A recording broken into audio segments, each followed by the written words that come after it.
yo, and welcome to NXT Talk, the show where we chat about all things NXT. We are on the road to Vengeance Day, which is this Saturday.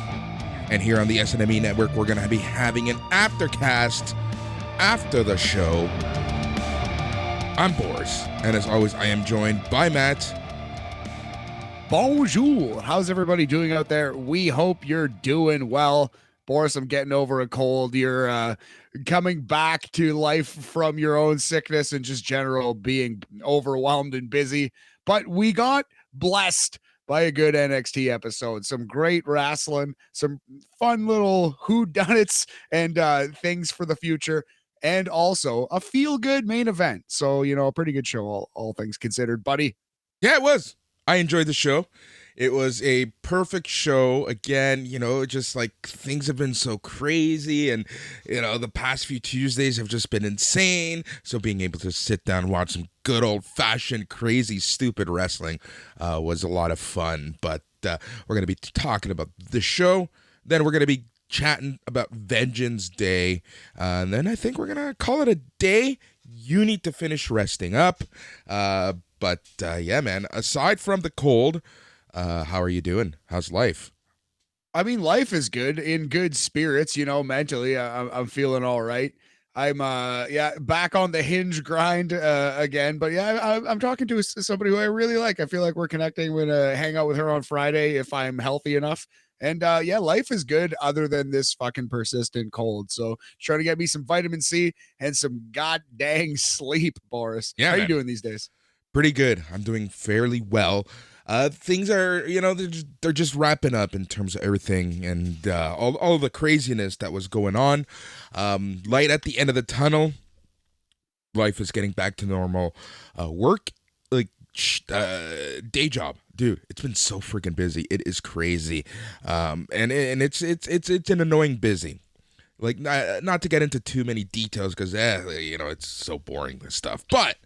The economy isn't the best right now, right? And my job is essentially charging companies a lot of money to do stuff on the consulting side and whatnot, right? So every single cent is being scrutinized. I'm spending weeks on weeks preparing major projects and doing and getting quotes and all that fun stuff, and just for the customer to turn around and say, yeah, we lost funding. So it's been tough. It's busy, but that's just part of the grind, right? And it's just tiring. Just overall life in general. But I'm happy. I'm doing well, and seeing everything that's going on here in SNME land. I'm super excited, super stoked. So much going on in the background. All good things, right? We got so many new shows being lined up. I think it was on Tuesday Morning Cooked where they were talking about we have essentially a show for everything. Whatever flavor you like, we got a show for you, and that's exactly what's going to be happening over the next little bit. Have a few shows debuting. And it's not just wrestling. We're going to be debuting other shows, pop culture shows, interview shows, et cetera, et cetera, et cetera. Some surprises in there, some really cool stuff in there. Man, yeah. So, and you as a patron are going to be able to take everything in. So again, thank you so much for being a patron. It means so much to us. You allow us to keep the lights on, as they like to say, and give us the opportunity to do all of this stuff, giving you all this extra content. We got more video coming. Dude, it's such a fun time here. Yeah, man, I'm excited to get in some pop culture stuff on BAM and just in general on our own. It's going to be a lot of fun to see SNME grow. Yeah, and hopefully, the patrons like the changes, and we can get some new patrons along the way. That's exactly it, right? So that's going to be that. It's going to be a lot of fun. So again, thank you so much. If you're listening to this show, you're obviously a patron. So again, thank you. Oh, man, what a freaking show we had to watch last night. Again, it was pretty good. NXT is such a weird show. There is some really, really good stuff on NXT. Some really good matches that we were able to watch. And then they have, some of the cheesiest stuff known to man. It's such an up and down show, but like overall, right? Like I kind of turn off my brain when I watch NXT, and I honestly go like into the super positivity mode, but like not as much as I used to with NXT 2.0, the Rainbow brand, right? But you know, it's a fun 2 hours sometimes. And last night, I think overall was a fun 2 hours, and it didn't feel like 2 hours, which is a great thing. No, sir. Yeah, it's starting to veer, if you'll excuse the pun, into that triple A territory where it's just a fun show, even if it's bad. You know what I mean? Yeah, exactly. That's exactly it. Like, there's some cheesy, fun stuff. Like, you can tell that Shawn Michaels is leading this stuff sometimes in terms of creative with the direction they go in some of the stories. We've been talking about the fact that, Shawn Michaels loves booking his old stories into NXT, which I find hilarious sometimes. There's major stories from when Michaels was around that you see, and, you got the classic wrestling whodunits and stuff like that. And we're going to be covering all that stuff. So, Matt, shall we just get to it? Let's do it, big homie. I'm psyched. But before we get there, got one last piece of business, and that is the rating system du jour. What are you thinking for this episode?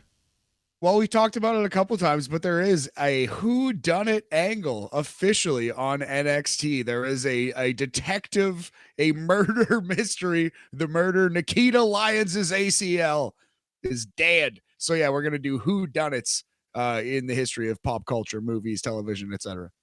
Love it. All right, let's get to it. So the show starts off right away like NXT usually does. And it was the first match, which was the Creed brothers, Brutus and Julius Creed, with Ivy Nile versus Indus Sher, Veer Mahan, and Sangha with Jinder Mahal. All right, so this match, Creed brothers getting better and better and better. They're insane.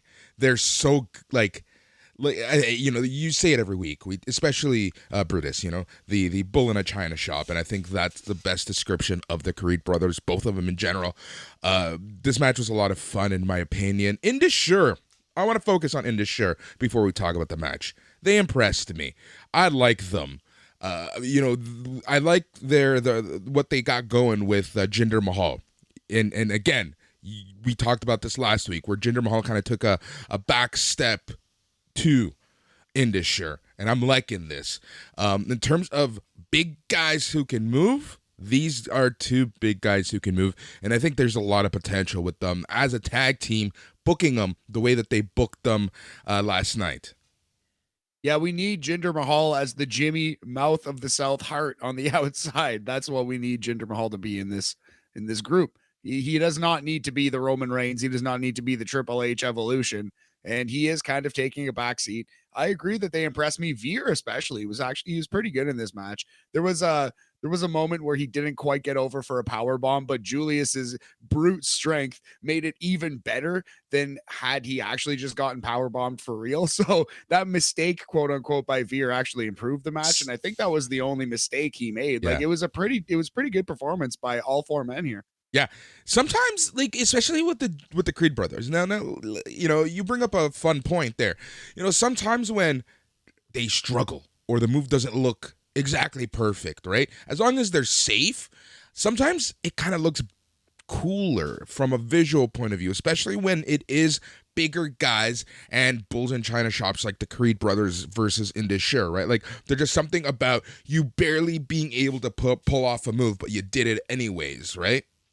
It feels more like a fight. It feels less choreographed when something like that happens and they're able to improvise and save it, right? So, yeah, this was a hoss battle in the tag team division. Yep, it really was.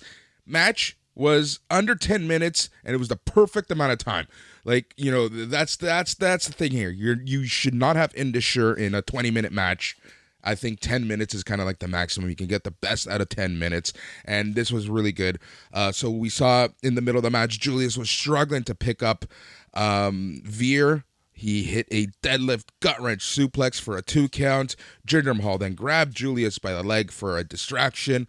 Ivy now got in Jinder's face on the apron. Julius then began running the ropes, and he accidentally knocked Nile off the apron in a very, very nice looking, like knock off the apron. It just looked like Ivy now just went flying there. That allowed Veer to hit Julius with the $1 million arm lariat. Sanga tagged in, planted Julius with a choke slam for the win in 9 minutes, 57 seconds. Indus over the Creed brothers. Good stuff overall. I think the right team won. Indus needed to win this match, and the way they did it made a lot of sense. Ivy took a great bump. Crowd was chanting Ivy's name when she got into Jinder Mahal's face, and then the crowd gasped when she took that awesome bump on the floor. Yeah, this was a pretty dang solid match. All things considered, like you said, went the exact length of time that you needed it to. It was the match I wanted to see. I feel like it was possibly the best case scenario for these guys. So excellent stuff overall. I'm going to go 3.5 clues out of 5, both a movie and a board game of WHODUNNIT, Boris. Love it. All right. So the next segment might be my segment of the year. I'm going to remember this one. This is when I messaged you last night saying, I love everything about Axiom. All right. So we see Axiom and Tyler Bate. They're watching A-Kid Heritage Cup matches on a tablet. They talk about how they liked A-Kid as a wrestler and are disappointed that he disappeared for some reason. Bate said Axiom reminds him of A-Kid. Axiom said they have the same style as A-Kid and they should both have a match. But the line of the night was when Axiom just dead looked into Tyler Bate and said, "It must be the eyes." Yes, yeah, that's why, of course, A-Kid reminds him of Axiom. It must be the eyes. LOL, he's wearing a mask, you see. It's a joke. Dude, I don't know why I'm loving this so freaking much. Like, Axiom's humor and his delivery of said lines are just like comedic perfection for me.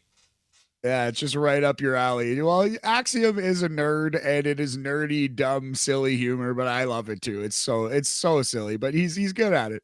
Yeah, all right. Damon Kemp then shows up, and he said that A-Kid is soft, hot garbage, which is what he learned in his time during NXT UK. Kemp told Axiom to tell A-Kid exactly what he told him.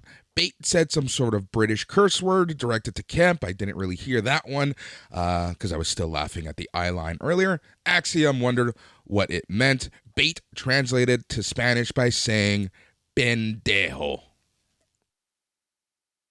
Yes, which is dog. Dumbass? I thought it was dog. No. Pendejo is dumbass. What's dog? Perro. Oh, yes. Okay, very good. Okay. Thank you. Anytime. And that's Spanish 101 with Boris Aguilar. Till next week. Fuck Duolingo. Delete it off your phone. We got the big homie Boris. Exactly. Yeah, this was fun. This was honestly fun. Axiom, again, I don't know why I like this character so much. It's fun. It's a bit of fun, like you said, like we've said a bunch of times. It's just so silly, and he's just a friendly luchador, cracking jokes and having good matches. What a baby face. He really is. All right, let's get to the next thing. So as the entrances are happening for the Indy Hartwell versus Zoe Stark match, they cut the footage of Indy Hartwell talking to the women's locker room about how happy she was to be in the Royal Rumble. Zoe Stark showed up, and Indy blamed her for attacking Nikita Lyons. Stark trash-talked Indy Hartwell for not lasting in the Rumble, said she'll never win the Rumble. Sol Ruka stood up for Indy and said that Indy could kick Stark's ass. And that's how they set up the match that we're about to see. Perfectly fine professional wrestling fare here. Yeah, it was nothing special. It was what it was. Zoe Stark continues to be put over as a good heel. And Indy Hartwell, I don't know, man. I don't know. She got that winning streak for a little bit. She's gonna be up on the main roster after WrestleMania, I think, and sink or swim, whatever. She'll be there with Dexter for like a 6-month year period. Maybe they'll get fired. Who knows? Jesus. All right. Stark hit Hartwell with a slingshot Meteora for a 2 count. Hartwell rallied back with lariats and a spinebuster for a 2 count. They're going back and forth with counters. Hartwell went for a slingshot, but Stark saw it coming, and she hit Hartwell with a tilt-the-world GTS for the win in 6 minutes, 16 seconds. After the match, Stark gave Hartwell some post-match ground and pound, and that prompted Sol Ruca to run out and chase away Stark. So yeah, I mean, for what it was, I actually thought this was pretty good too. Indy performed well for her part, and Zoe Stark is straight up one of the best women's wrestlers in the world, certainly in WWF. I would go as high as 3. What are we gonna do here? 3 knives outs out of 5 for this one, Boris. 3 different knives are out for Zoe Stark. Good performance by Zoe, and I'm excited to see the Zoe versus Sol Ruca feud heat up here. Yep, exactly. Knives Out, fantastic movie. Love the movie. Yes. Did you watch Glass Onion? No, I have not. Starring your boy, the animal, Dave Bautista. Yeah. Watch it. Honestly, watch it. So freaking good. Absolutely will. Yeah. I love the first one, so I definitely will check it out. All right, show cuts the Schism promo. They take turns cutting our promo about how the Dyad are coming after the tag titles and how they're going to get them via qualifying later in the show. Ava Raine talked about how Andre Chase is a false idol and how terrible Chase U is. They end their promo by saying, 4 roots, 1 tree in unison. Again, a perfectly cromulent professional wrestling promo. Nothing that will blow your socks off, but it was fine. I like Joe Gacy. I do. This group has really turned it around. It just kind of sucks. Like, I feel like as they turned it around, they took them off TV, and we're seeing them a lot less than we used to. It's really funny how that happened. They had so much time for the shitty version of Joe Gacy, and now that the group makes sense and is good, they can get out of here. They're not on television anymore. Great call. That's so dumb. That's modern day booking. Every promotion that's on TV does this with people. It's so weird. I see this on AEW. I see this in MLW. I see this on Impact. It happens everywhere. It's so weird. It's the problem is, in a nutshell, that there are too many wrestlers and not enough spots. That's what it is. There are too many good, talented professional wrestlers and not enough spots to go around. Yep. It really is a problem though. Like, it sucks for the performers, right? Like, it's just really hard. All right. Wesley is coming out. We finally head to our first commercial, and I'm able to rest my beautiful, beautiful fingers, because holy shit, that was a long little bit without a commercial. Finger blasting, as they say. Right? That's what that means? Anyway, please continue, Boris. I'm thinking about this. No, you're incorrect, but I like where your head's at. All right. Okay. All right.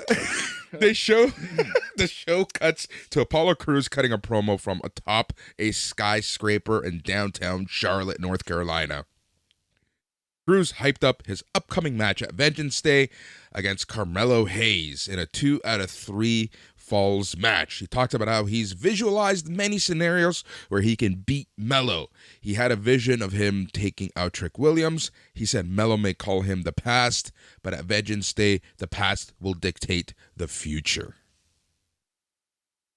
Yet again, a promo that we've seen 100 times, but this was important because it set up a promo that Carmelo Hayes and Trick Williams would cut later on the show, which was spectacular. So I'm glad this existed. Yes. And this, my friends, is how you do a go-home show. Every match is being featured in a promo or an in-ring segment. I'm liking this really added, the making Vengeance Day seem special, which it should be, because they're back on the road. Yeah, exactly. It had to feel like a big deal. This show is dedicated to making Vengeance Day feel like a big deal. And in the end of the day, I think they succeeded. Yep. All right. NXT North American Champion Wes Lee made his entrance in street clothes. Lee took a mic. He talked about how excited he was to see NXT go back on the road for Vengeance Day.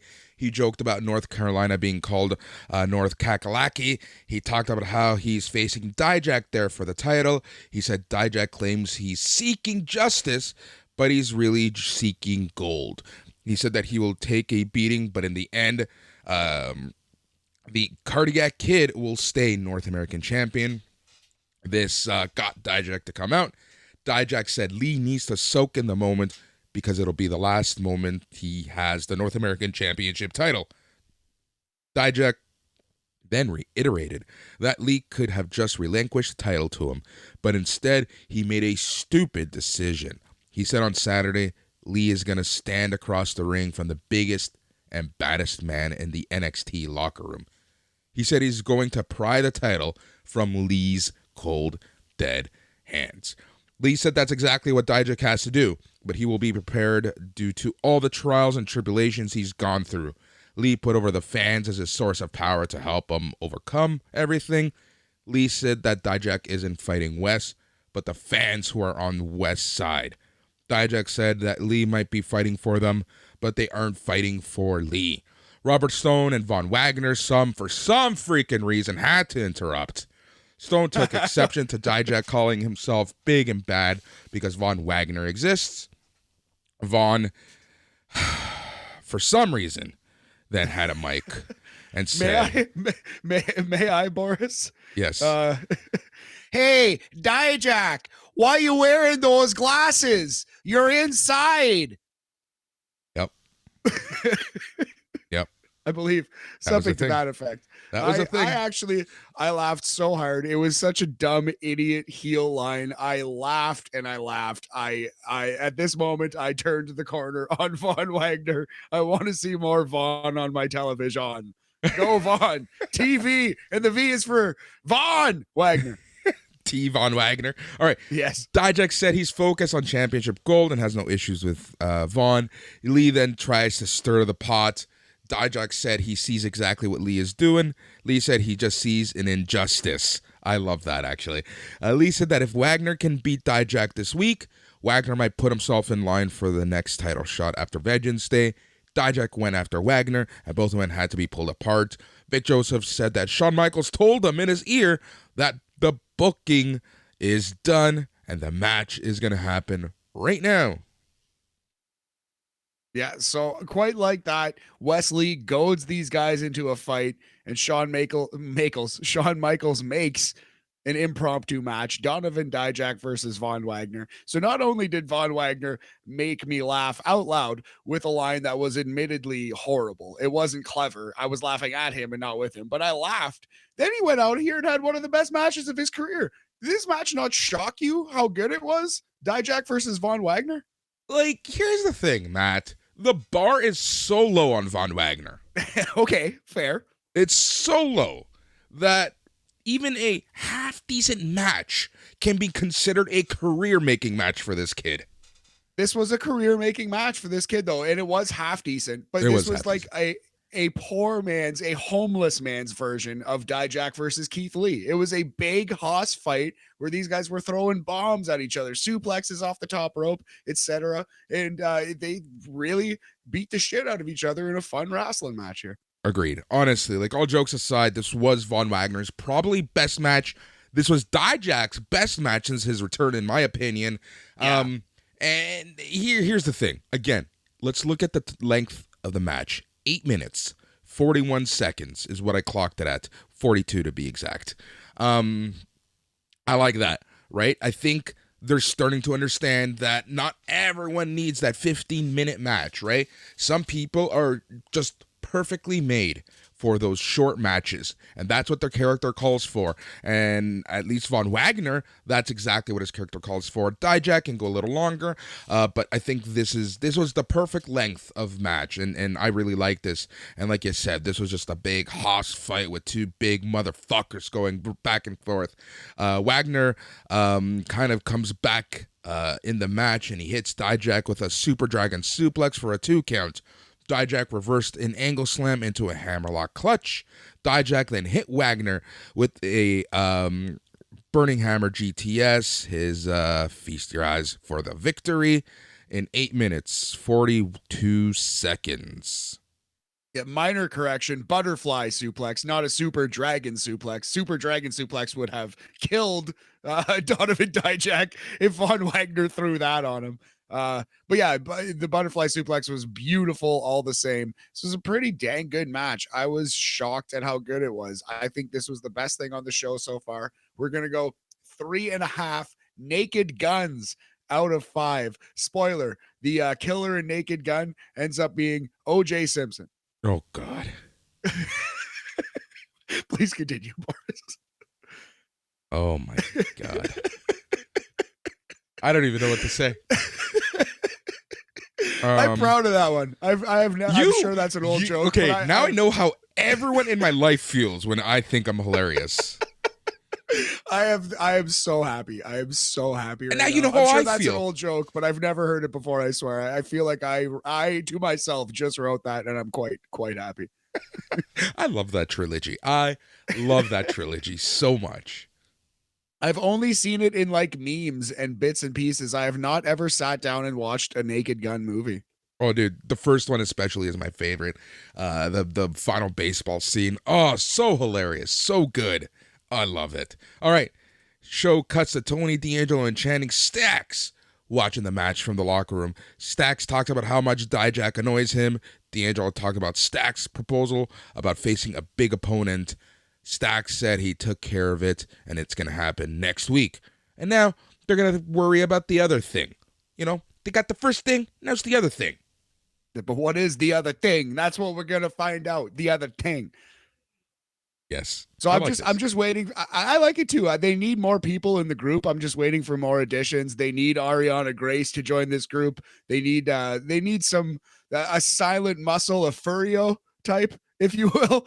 But they need some other characters. They need a shithead, a Bobby Bacala. But right now, I'm liking where Stacks is at, and Tony D is amazing. So crazy idea. Tony D'Angelo, one of the best talkers right now in NXT. When he goes to the main roster, if he goes to the main roster, I should say, could be a very good talker, right? Yes. All right. So here's my prediction based off of what we're seeing later on in the show. I think that they need a Furio type, a silent assassin, a silent muscle, a Clemenza, so to speak. I love Von it. Wagner. So who? Oh, Von Wagner is that man? He joins the family. He's the hired muscle. Why not? Just shut him up. Shut him up. Give him glasses. Put his hair in a tie his hair back, and I think we're good. In a ponytail or bun of some sort. Yeah, whatever. They got to add something because they've now established Stacks is established. He's a good promo. He's confident. I like it. He's in. They need something else. This group now needs something else from this point forward. Yep. All right. We see the tweet that showed Nikita Lyons was in recovery in the hospital. He sent the show to an investigative report by none other than the hardest working reporter in professional wrestling. And this proves it, my friend. Look at all the work she put into this. Look at all the work. Yeah, this was a straight up assignment. She got a homework assignment and she pulled a fucking A+ on this. 10 out of 10, no notes. Yep, exactly. They did a replay of the scene as Mackenzie named all the women in the camera frame during the segment where Lyons was attacked. She pointed out that Tiffany Stratton had a bag, which could have concealed a weapon. Zoe Stark was the closest to the scene. Wendy Chu was peeking out of a random SUV when Hartwell and Valkyria checked up on her. And it's kind of like the who freaking done it. Honestly, at this point, if it's not Ariana Grace, I'm going to be so upset. That's actually funny. It should be Ariana Grace as her introduction into the family. They got to go take care of that other thing. What's that other thing? Maybe that's why we saw this right after the Tony D promo, buddy. It's a little clue for you. Right now, I'm saying Ariana Grace, buddy. I love where your head's at. That didn't even dawn on me until you said that just now. Okay, so it is ridiculous that literally every single woman who has even been close to television in the last 6 months just happened to be at the parking lot at this exact moment. Okay, let me defend this. Everyone needs to, it was after people's matches, they started leaving the arena, the performance center, and because the NXT parking lot is the most dangerous place in the world, they got to travel in packs. Okay, that's fine. I will accept anyway. You got to turn your brain off for much worse than this in NXT is my point. But I did see a lot of a fair bit of criticism about how absolutely stupid it was that everyone just happened to be walking in this one place in this one time, but you know what I mean? They wanted to do a human Where's Waldo for the us. Aurora Borealis. I at this time of day, at this time of year, located entirely in the NXT parking lot. Yes. May I see it? No. but like I respect the attempt. It's cheesy, it's silly, but they tried to give us a mystery that we, the fan, can solve from home. So I would actually recommend, if you have any interest at all, check out this promo where Mackenzie Mitchell breaks down the Nikita Lyons attack and find some clues for yourself. I feel like Dr. Hibbert right now. Well, I can't solve this mystery. Can you? Oh, I know who it is. I know who it is. It's the same people who kidnapped Samoa Joe all those years ago in Universal Studios. By God, was that Ariana Grace too? It was Santino and his then like 9-year-old daughter. Crazy. Oh my God, I love wrestling.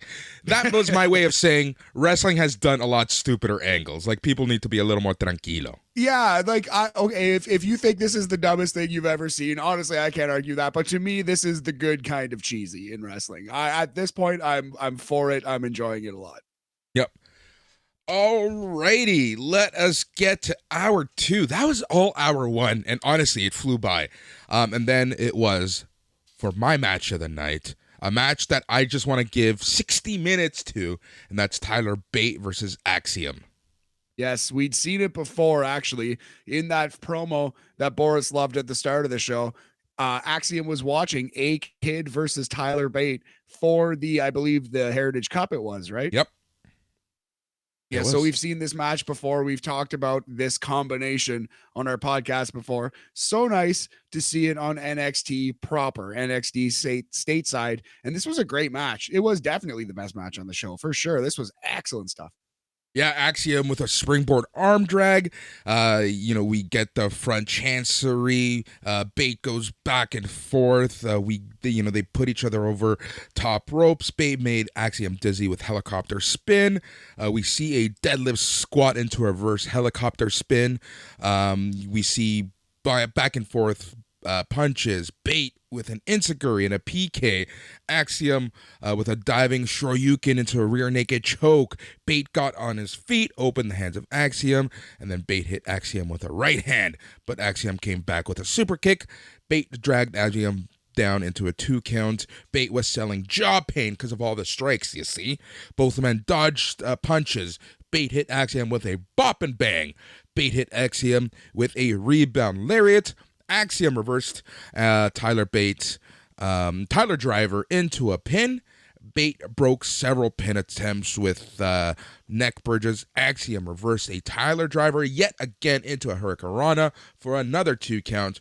Then Bate went for his third attempt at a Tyler Driver 97, and he finally hit it.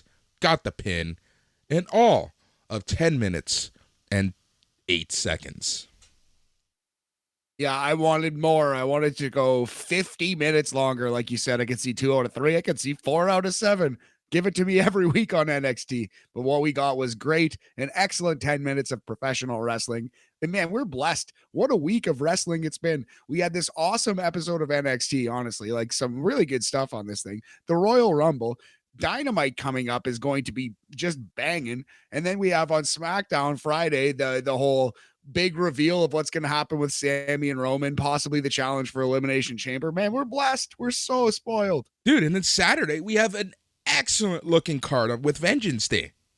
Crazy. Oh, man, I literally forgot about that. This is the go-home show for frickin' Vengeance Day. No shit. What a week it will be. And through all that greatness this week, this match still stood out as great. A great professional wrestling match. 4 Twin Peakses out of 5 for this one. It is an A- in Canada, if you want to be a dick about it. 80% out of 100. Great job, fellas. Twin Peaks, what a show. Amazing television show. Also terrible, but mostly amazing. That's how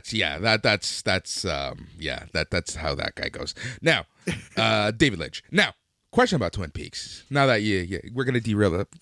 More important stuff right now.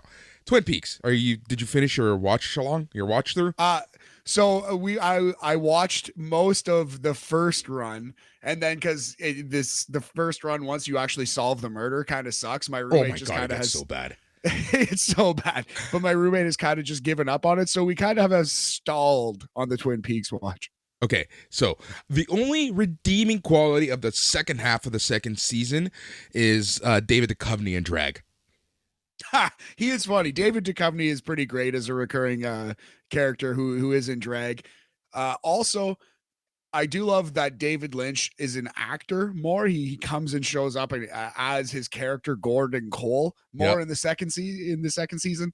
But yeah, I got to get back into it because I would love to watch the reboot again. When after you're done the regular show, watch the movie.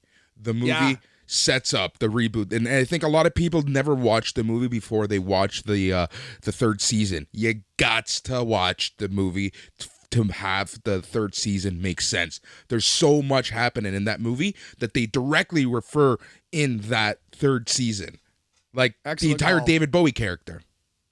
Excellent call.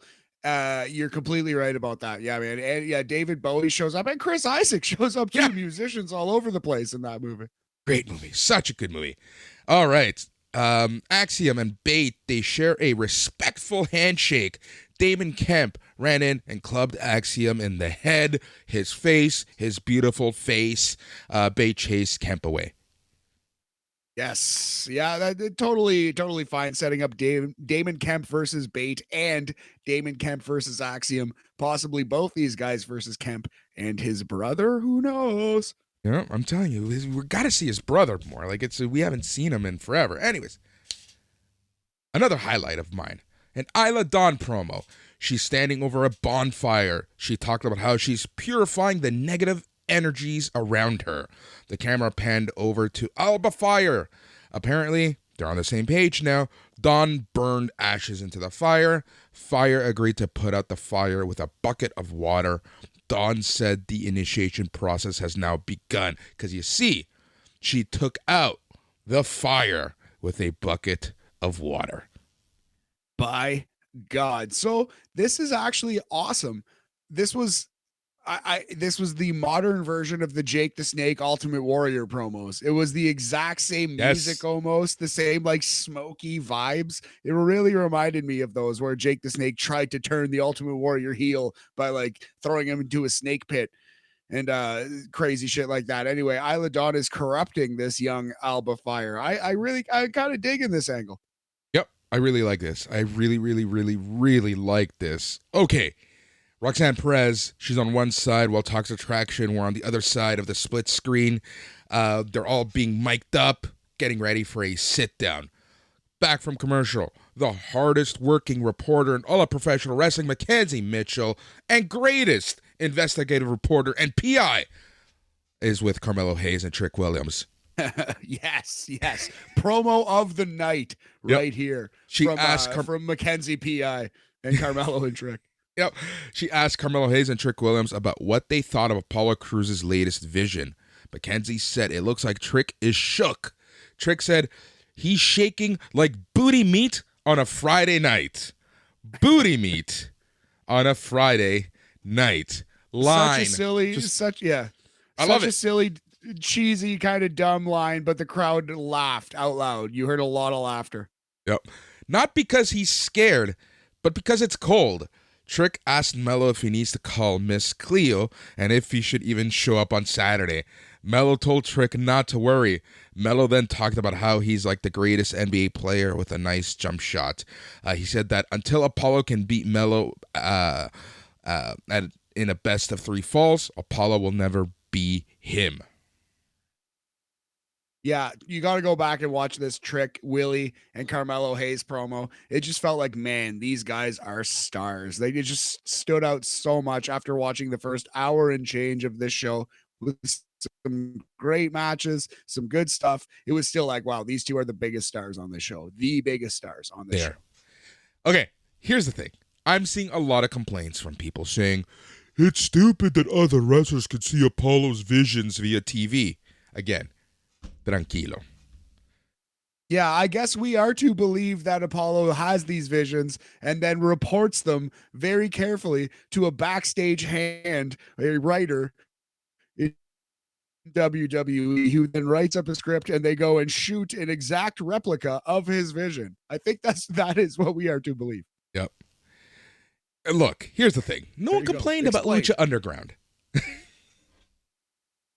Yes, yeah, it's different though. That's coming in, that's a comic book. This is I understand that complaint. That's fine. But again, that to me is just like complaining about every woman being in the parking lot conveniently. Yeah. Like, yeah, you're right. It's dumb. Please have a cookie and watch a different show if it's gonna ruin it for you. You know what I mean? Like, yeah, exactly. All right. Vic Joseph conducted the split screen interview between Toxic Attraction and Roxanne Perez. Joseph congratulated Perez for being the youngest wrestler to wrestle in the Royal Rumble. Perez talked about how it was a big moment for her. JC Jane and Gigi Dolan cut in, cracked jokes on Roxanne. Roxanne said Toxic Attraction act like friends, but there was truth between their jabs last week. You know, she's really trying to drive that home. You bitches hate each other, is essentially what she's trying to say. Gigi and JC said they're on the same page and they have the numbers advantage. JC said that Perez peaked at 21 years old, and that sucks.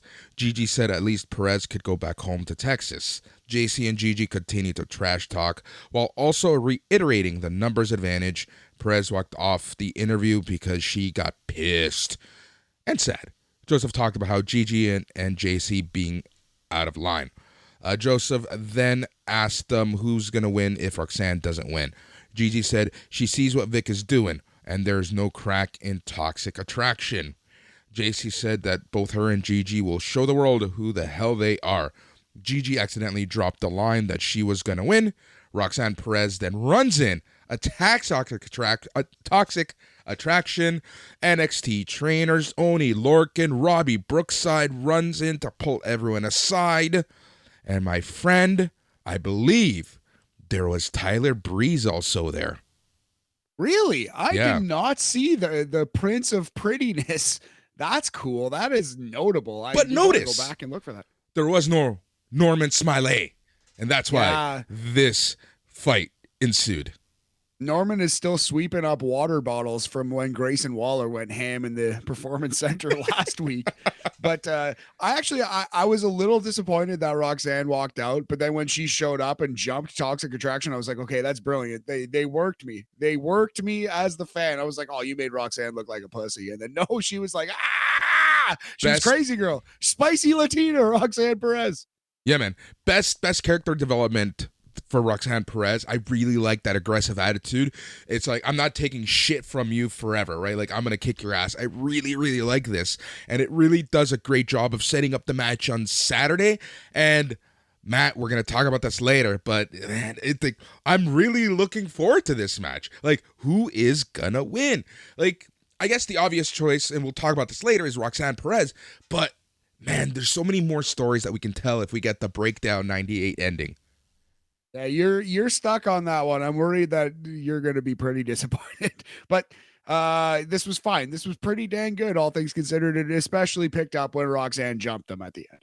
Yep. All right. Danny Palmer was already in the ring. Our girl, Stevie Turner, got a televised entrance.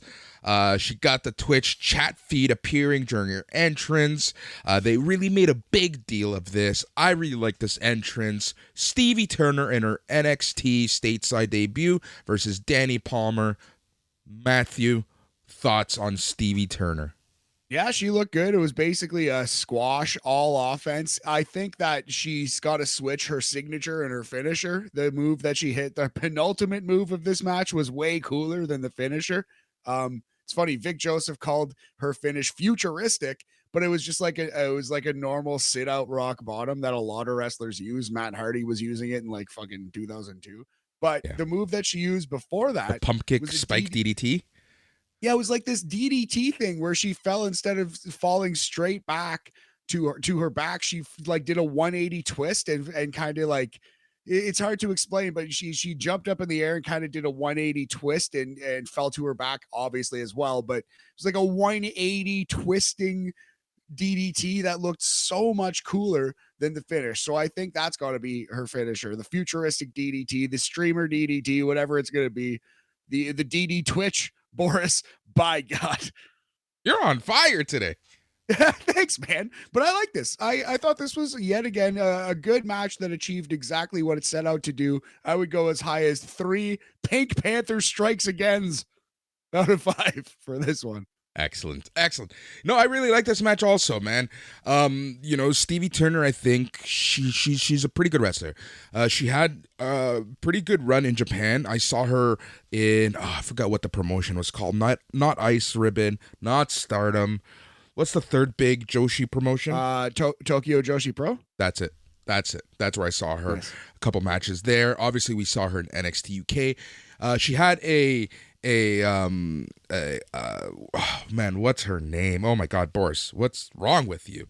The NXT UK Women's Champ for a long time. She just recently lost to Mandy. Miko Satomura. Miko Satomura. She had a great match. Stevie Turner, that is, had a great match with Miko Satomura.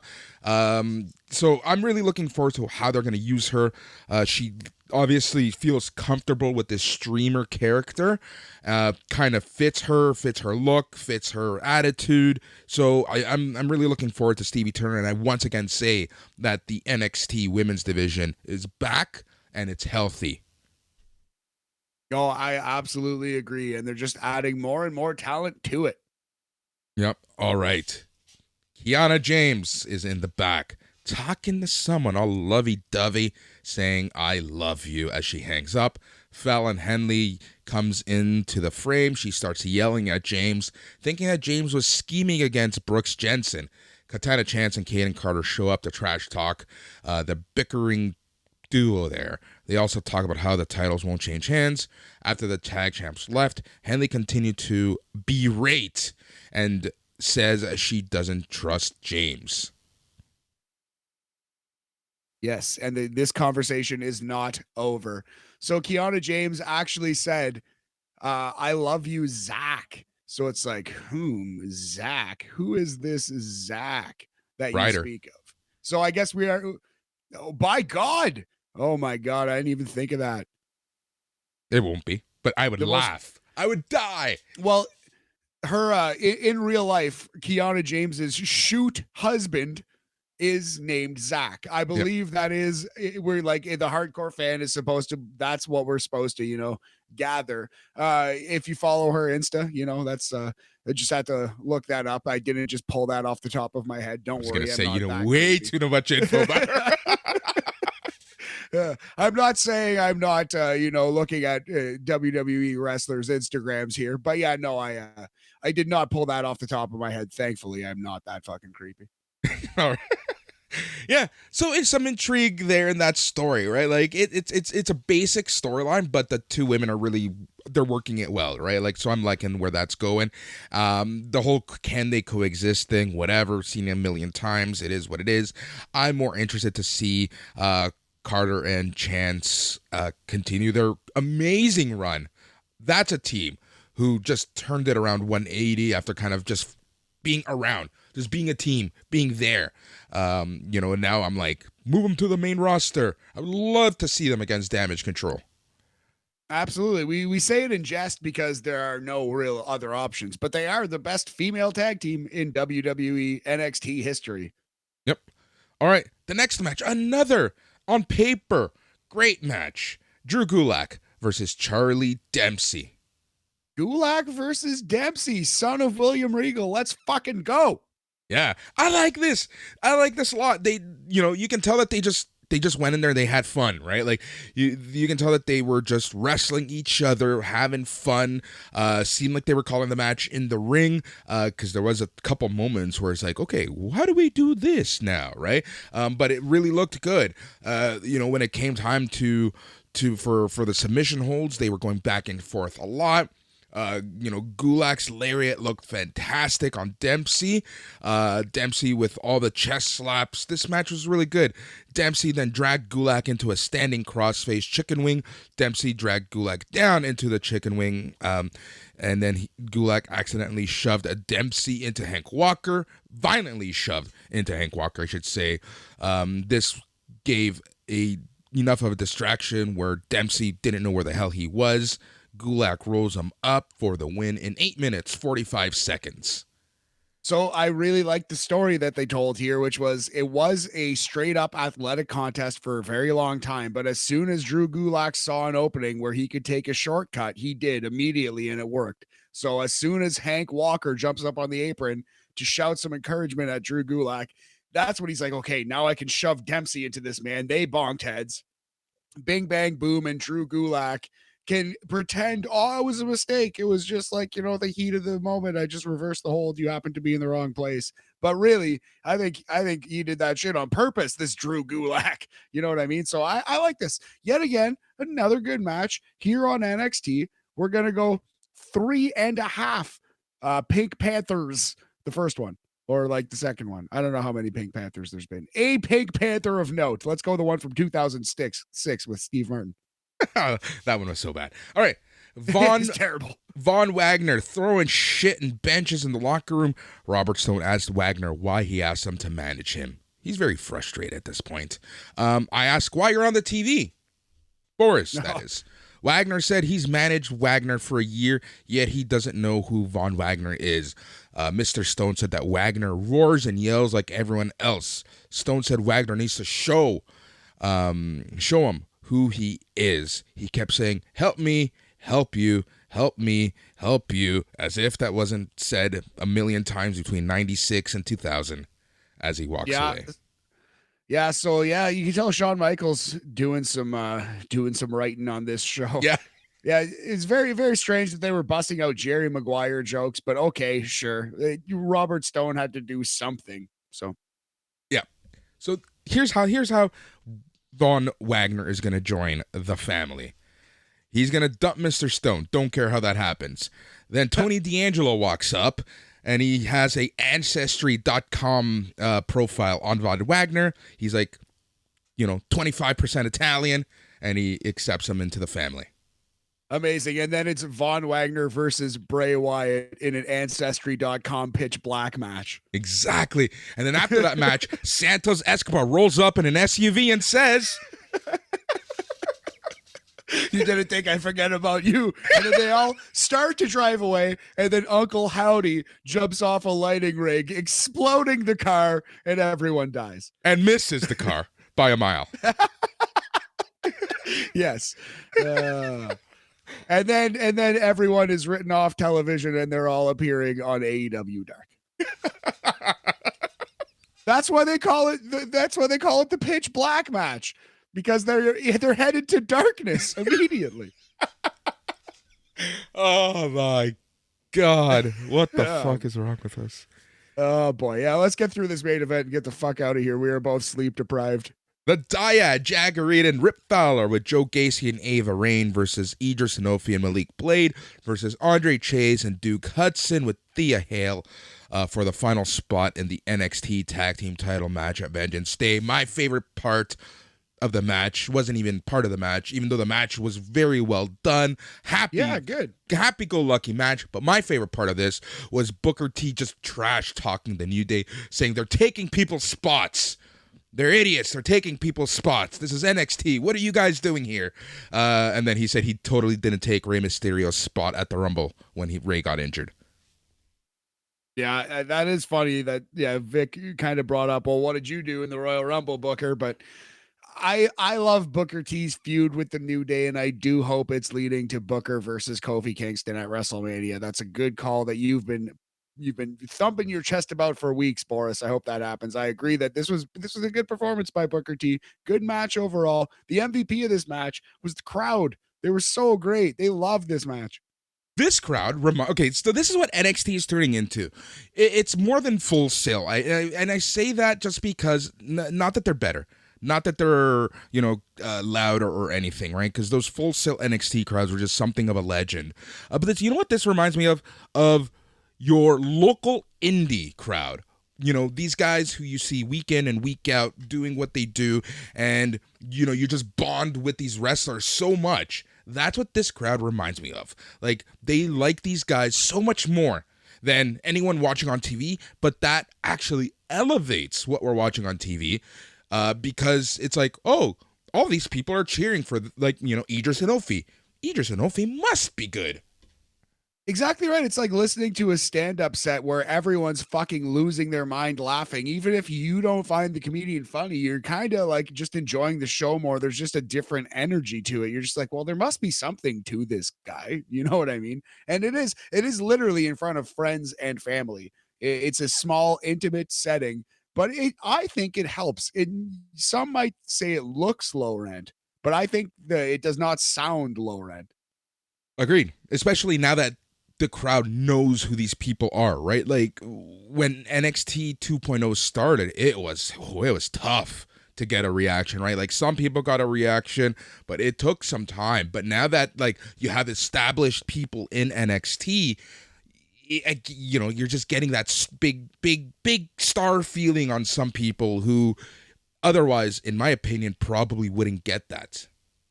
Yeah, man, it's easy to say, okay, this is the Chase University. You guys are the Chase U section. So you have to pretend to be cheerleaders and pretend to like this guy. Start. And then they start. And whatever you get day one is what you get, right? But 6 months, 16 months down the road, when you start to actually know Andre Chase, like literally in and out of this building, and you start to like see him grow and develop, you start to actually get into him, the reactions become organic. So you know what I mean? The crowd loves these guys. Yep. Let's talk about the match. The match was fun. Blade and Ilfie, man, they've improved so freaking much. Chase tags in. They hit the Dyad and Inofi with a Tower of Doom. Chase hit Reed with Chase U boots. Ava Rain got on the apron for the distraction. Thea Hale tripped up Rain to distract Reed. Hudson tagged in, put Reed in a gory special. Then Chase hit Reed with a blockbuster. This is now known as the Frat Liner. The Frat Liner. That's been a thing for a little bit. The Frat Liner, which is the gory special into the the downward spiral. The gory spiral, we'll call it. The Frat Liner. Yep. Or the Boris Aguilar special, because you did say downward spiral. Hey, ho ho. Jeez. So, anyways, Duke Hudson gets the win that way. So Duke Hudson and Andre Chase defeated the Dyad, Inofi, and Blade via pinfall in 10 minutes, 35 seconds to earn the final spot in the tag team title match at Vengeance Day. Pretty Deadly appeared on stage while Gallus appeared in the Crow's Nest. Kofi Kingston and Xavier Woods showed up on the Titantron to kind of to mock their opponents.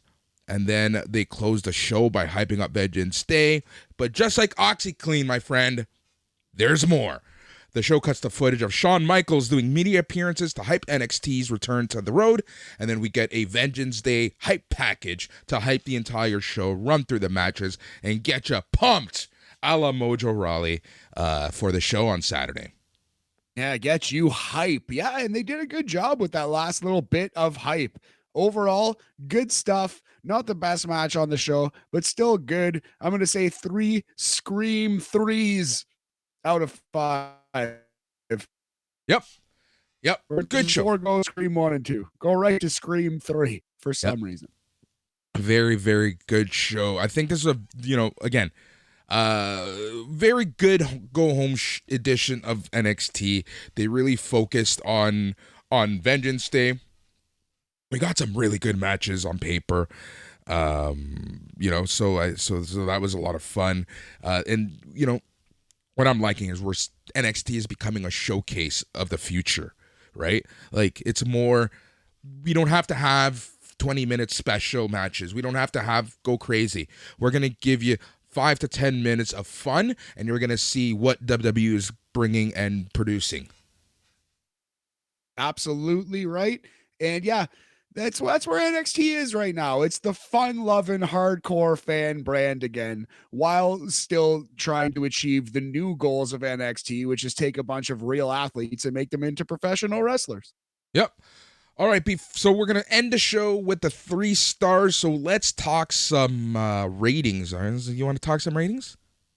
Yeah, if you got them, because I certainly don't have them in front of me. But if you have the numbers, let's talk about them. Why would I be queuing this up if I wasn't ready? Like, me and Mackenzie, the best journalists ever. tonight's or Tuesday's episode, let's take a look at this. Ooh, well, that's an ass kicking. Average 587,000 viewers on the USA Network. That's down 3.3% from last week. It's the lowest audience total for the show since December 6th, which ironically was the go-home show for Deadline. Go figure.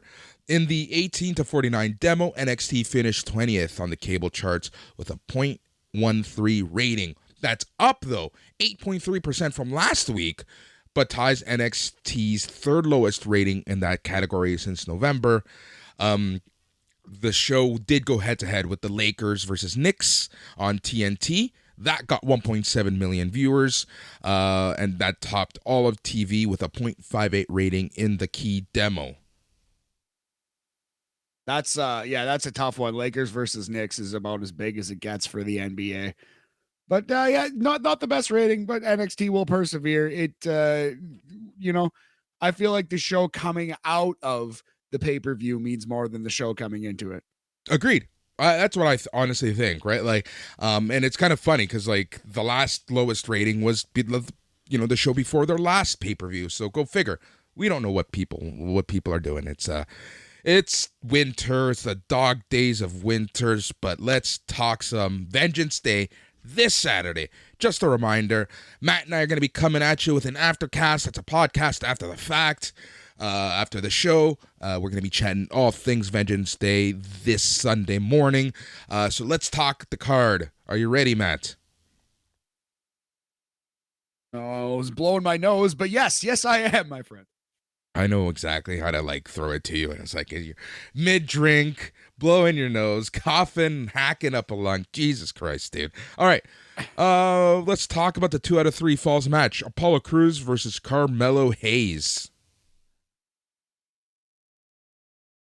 You realize that if you're the one throwing it to me and you have a camera, that's your fault and not mine. Anyway, this is going to be match of the show for sure. I can't wait to see this one. Who do you think's going to win? I'm thinking Carmelo. I'm thinking Carmelo. I think Carmelo needs a big win. I'm not saying he's not a losing streak, but he's already taken a L from Apollo, and I think that Apollo is going to get a very early first pin, and then Carmelo Hayes is gonna climb back. I think that's how this is gonna go down, because then you can say, look, I got the first pin or something like that, or there's a lot of possibilities. Or you just give Carmelo Hayes 2 pins. We don't always need to go to 3. Ooh, I don't know about that. That's something. Melo sweeps Apollo Crews 2-0. Hey, woof! I didn't even consider taking a shot. Shoot or shoot, Boris. Shoot or shoot. Yeah. So I think, you know what? That's my official decision. Carmelo Hayes taking the sweep 2-0. My God. All right. I'm going to say Melo wins, but not via sweep. Not sweep. Okay. All right. NXT Women's Tag Team Championship match. Kaden Carter and Katana Chance versus Fallon Henley and Kiana James. I'm going to say Fallon Henley and Kiana James win the title when husband Zach interferes and lays out Katana Chance with a big boot. No, that's a joke. That's not going to happen. Katana and Kaden, they will retain. Fallon and Kiana, there will be shenanigans, and possibly we will meet whoever this Zach is. If watch it be Ryder. All right. NXT, and I agree with you. NXT North American Championship match, Wes Lee versus Dijak. Hard gooey justice himself. Boy, I was scared until this week that Dijak was going to win, but I think they're telling the story that Wes Lee kind of outsmarted Dijak. He goaded Dijak into a fight with Von Wagner. It took a lot out of Dijak, and that's going to be the difference. Wes Lee is going to beat Dijak when Dijak runs out of got in this match. Yeah, agreed. In a very diverse match, and I'm actually looking forward to this just because of the different styles in this match. You got the New Day versus Gallus versus Pretty Deadly versus Chase U. So weird. Yeah, the hard-hitting, tough European pub boys, pub fighters Gallus versus wacky New Day versus even wackier Chase University versus Pretty Boys, Pretty Deadly. Yeah, what a mix here. This is going to be nothing like this in wrestling. This is a very unique quadsome here. And it's so funny because these are the teams that New Day said they always wanted to face in NXT, and there you go, getting them all in one match. Amazing. Yep. NXT Women's Championship match, triple threat. Roxanne Perez versus Gigi Dolan versus JC Jane. You know what I'm thinking for this match? Okay, so let me start. Roxanne Perez clearly, obviously wins. Okay, go. Talk your talk. What should happen? I honestly think that somehow, some way, Gigi Dolan and JC Jane are going to do a double pin. This leads to a fight between the two, the eventual breakup on Valentine's Day, and, Roxanne Perez rides into the main roster because she is ready. Interesting. She is ready. She was at the Royal Rumble. That'd be a cool way to do it. That would be a cool way to do it. I don't think it's going to happen, but I like your idea more. I just want it to happen so I can say I told you so. The other thing is, I think we can both agree that Toxic Attraction is going to break up on Valentine's Day. Yeah, that's a thing. I like that call for sure. Yeah. Alrighty, and that's 2 weeks from now. You got the NXT Championship Steel Cage match. Braun Breaker versus Grayson Waller. Grayson's got to win. It's his time. Braun has nothing left to do in NXT. Let him go to the main roster already. As for Grayson, he should be a really good NXT champion. Get a heel with the title doing heel things. It's been a while since we've seen that. All things considered, man, I just think it's time. It's just time.